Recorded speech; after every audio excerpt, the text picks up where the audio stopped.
best thing about the book, though, is that it takes place in 2027, the far future.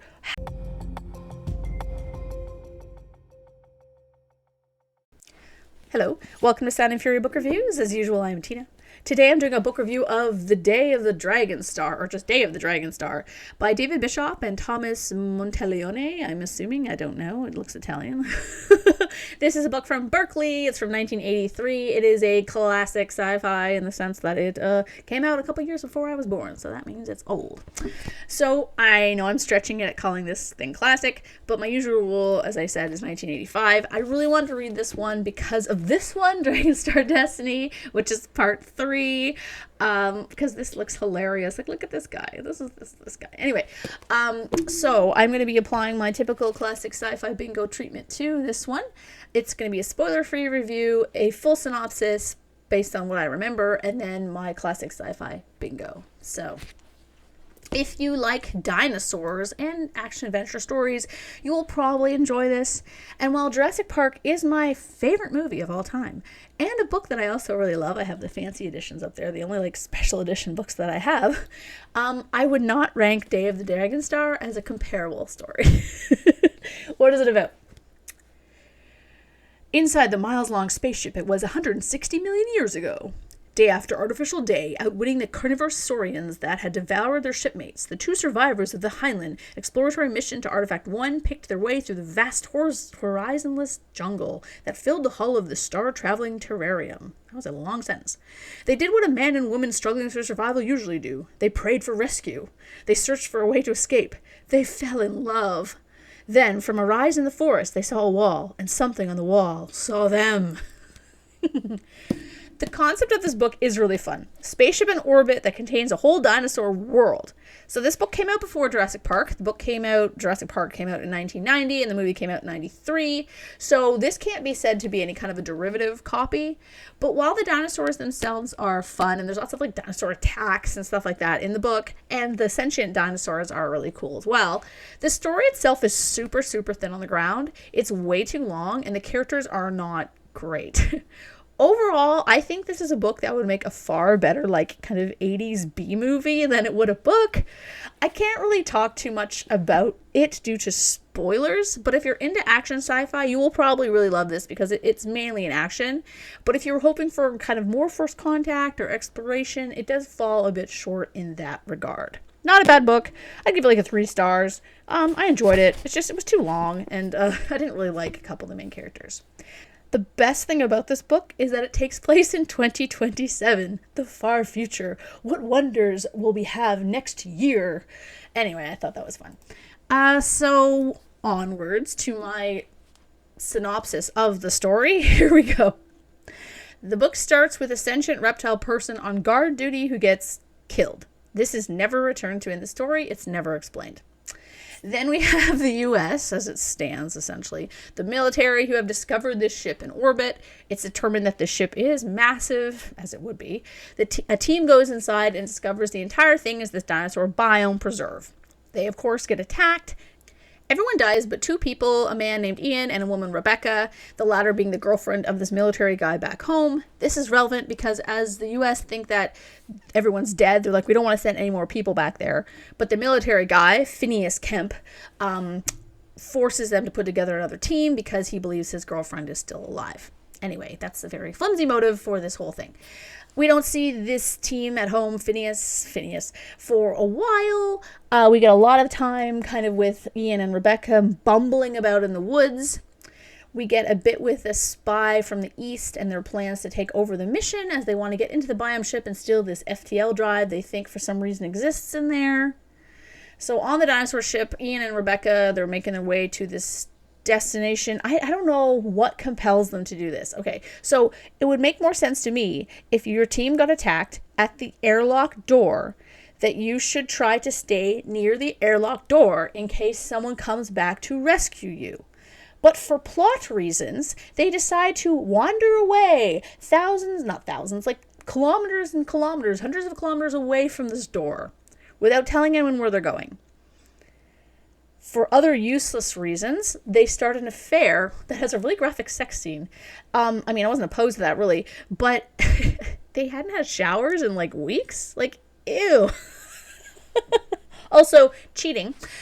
Rebecca was dating Phineas, and I mean, he was kind of a crappy boyfriend. You know, she couldn't connect with him. She couldn't break through his hard exterior. Blah, blah, blah, blah. But Ian is married and has children. And so they're like, well, we're trapped here because we didn't stay by the airlock door. So we might as well just, have fun, I guess. So these two cheaters end up finding these dinosaur ruins, which leads them to a city of sentient dinosaurs who have evolved language and writing and stuff. We get a few first contact scenes that are kind of fun, but not enough focus for my liking. Like, we get like maybe a paragraph here and there. We don't get like anything as in depth as what I was kind of hoping and what would have been kind of more interesting. Meanwhile, the other team shows up and makes their way to the city. They are unaware that this whole spy thing has happened, and there are spies in their midst who plan to kill them and take their stuff, whatever. When everyone meets up again, because eventually they somehow find them, Ian and Rebecca show the rest that there is this passageway in the dinosaur city that is radioactive to dinosaurs, but not to people. They determine that the dinosaur ship is a test tube of alien design, you don't say, and Earth itself was also seeded by these aliens, which was why the passageway is fine for them to enter, because it was designed for humans. All right, the Prometheus trope. That's fine. I mean, it's a trope for a reason. After all of this is revealed, the Eastern guy tries to take over, but a dinosaur shoots him. The end. No, wait. Phineas gets another girlfriend in the form of the only other woman in the book. The end. So, kind of dumb.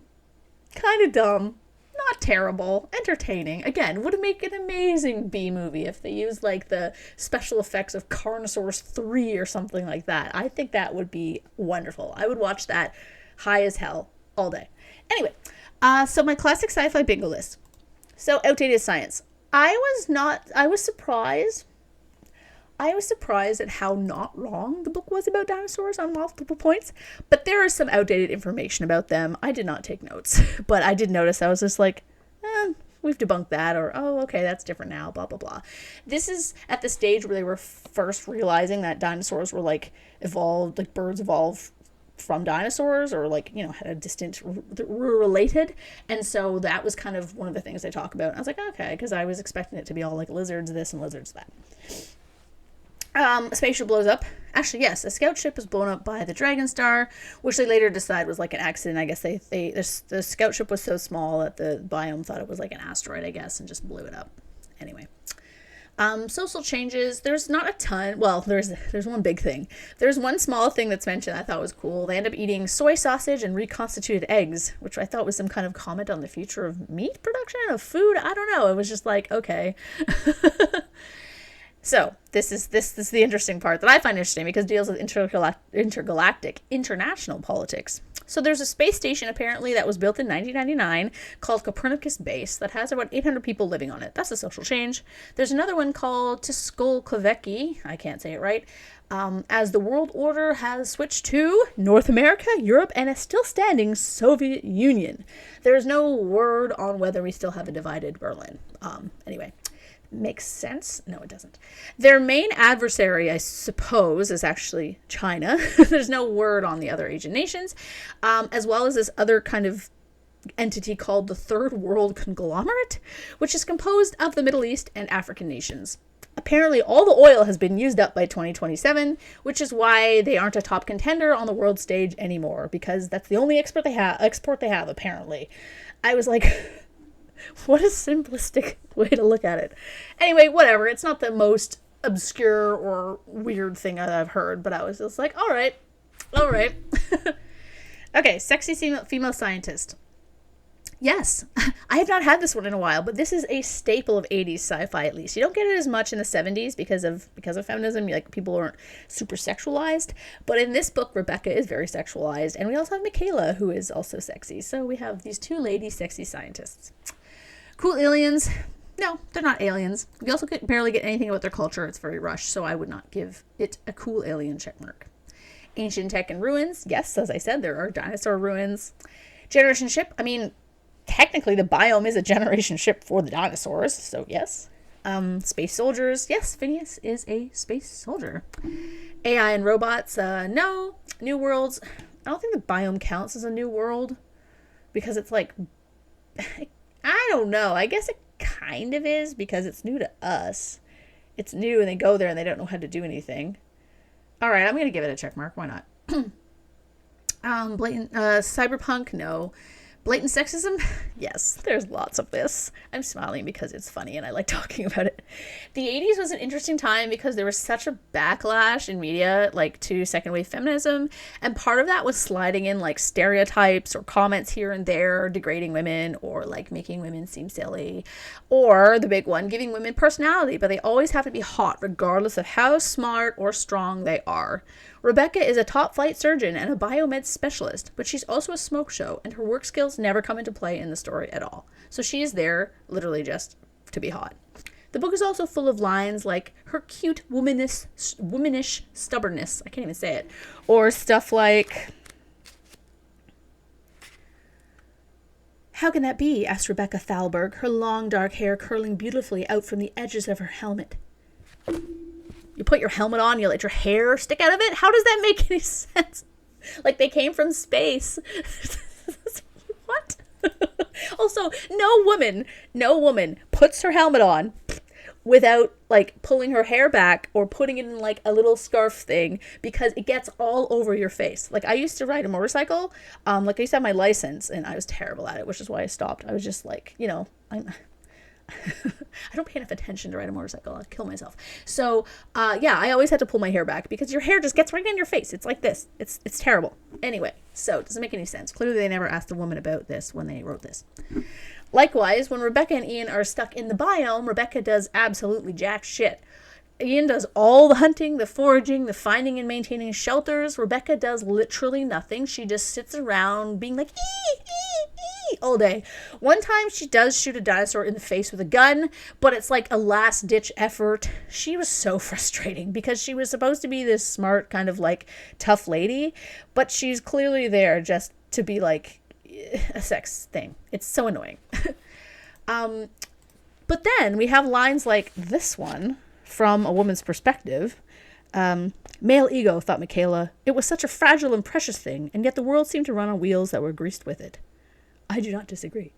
But I'm not sure if this line is meant to characterize her or if it's some kind of a joke. Like, I can't tell. And there was one other woman mentioned briefly in the book, Marcia, who is some sort of military officer, but she's the only military officer, the only woman other than Michaela and Rebecca in the military, apparently, and she gets no dialogue. But they describe her as, like, tough and efficient, and I'm just like, okay, I'm confused by this book. I honestly just think it was just like, oh, we have to put women here somewhere, and they just threw them in and didn't even think about kind of how women are represented at all, which is typical of the time period. Anyway, reptile aliens, yes. LGBTQ plus, no. Black portals, no. Microfiche, no. Male lesbian is a dick, yes. Ian is a dick. He's not only a cheater, but he says stupid shit like this.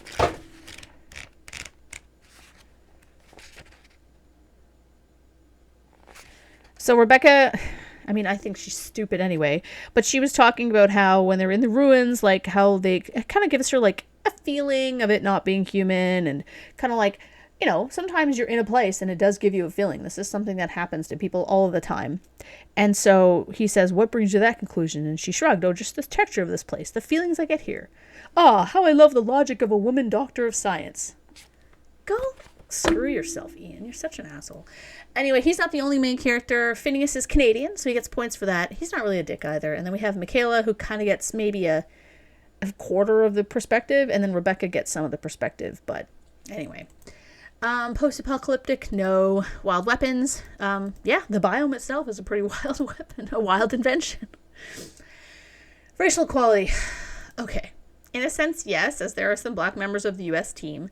But the way Jashad is portrayed is offensive, if not overly racist, the least of which making the only Middle Eastern people portrayed in the books to be terrorists. So there was that. There's also a whole section about how Jashad is a pedophile, which was highly unnecessary. That whole angle of the story made me do one of those, like, side eyes, like, I don't know. Like, I didn't want anyone looking at what I was reading when they walked by at the pool, because I read this on vacation too. Because I was like, what if they see this part that's kind of racist? They think I'm racist, which I'm not. Yeah, so I would say no, because of entirely how that was handled. It was just like, I don't think it was intended to be, I just think it was insensitive, and it just wasn't a very nuanced or well thought out portrayal. Anyway, Mind Possession, no. Galactic War, no. Time Travel, no. Bechteltest, no. Rebecca and Michaela never talk. That is wild to me. You have this whole book. No, women don't talk. Like, give me a break. Very 80s. Alien Human Romance, no. Female main character, yes. In that, Michaela and Rebecca, I would say, are main characters. And then Derelict Ship, no. The ship is not derelict. It is fully functional. Unlike my brain. So, yeah, that was this book. I do love a book that has things that I can talk about and things I can kind of make fun of. I mean, 80s books are so interesting to me, because they're so, like, 60s and 70s books, you get them and you're like, wow, progression, like progress in terms of especially how women are portrayed. And then you get to the 80s and it's like, nope, we're taking 8 steps back. At least it's funny. Yeah, so anyway, if you love Day of the Dragonstar, you know, I'm sorry if I made fun of your favorite book of all time, but read Jurassic Park, it's a lot better. And all the dinosaurs are female. Anyway, so thank you.